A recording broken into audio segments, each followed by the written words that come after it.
Sydney, Australia. The book was already being promoted as an explosive expose of Chinese influence infiltrating the highest levels of Australian politics and media.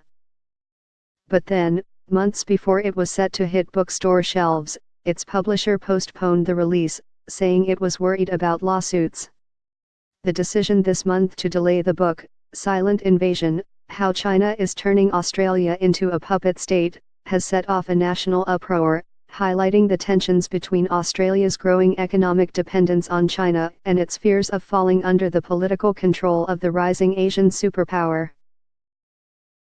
Critics have drawn parallels to decisions this year by high-profile academic publishers in Europe to withhold articles from readers in China that might anger the Communist Party.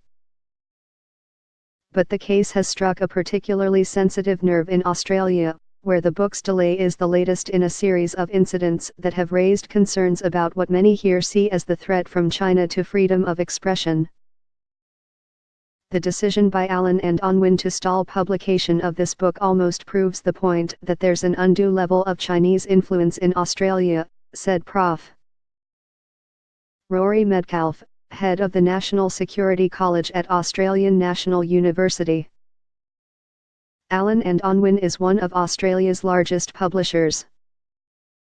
In the yet unpublished book, the author, Clive Hamilton, a well-known intellectual and professor at Charles Sturt University in Australia, describes what he calls an orchestrated campaign by Beijing to influence Australia and silence China's critics.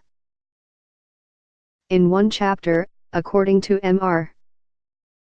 Hamilton, the book asserts that senior Australian journalists were taken on junkets to China in order to shift their opinions so they would present China in a more positive light. In another chapter, he said the book details what he calls links between Australian scientists and researchers at Chinese military universities, which he said had led to a transfer of scientific know-how to the People's Liberation Army. The book had been scheduled to be published in April, and Mr. Hamilton had already turned in a manuscript. But Allen and Unwin, based in Sydney, suddenly informed him on November 2 that it wanted to postpone publishing because of legal concerns. Mr. Hamilton responded by demanding the return of the publication rights, effectively cancelling the book's publication by Allen and Unwin. Mr. Hamilton says he will seek another publisher. Mr. Hamilton said the decision had been made for fear of angering Beijing, and shows China's ability to limit what information Australians can see, exactly the sort of influence that he said he warned about in his book.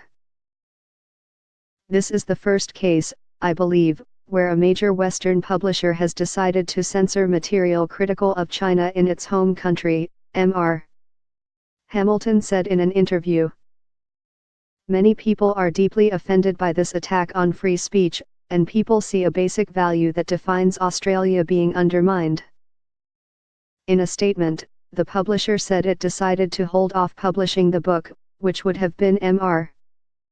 Hamilton's ninth with the company, until certain matters currently before the courts have been decided.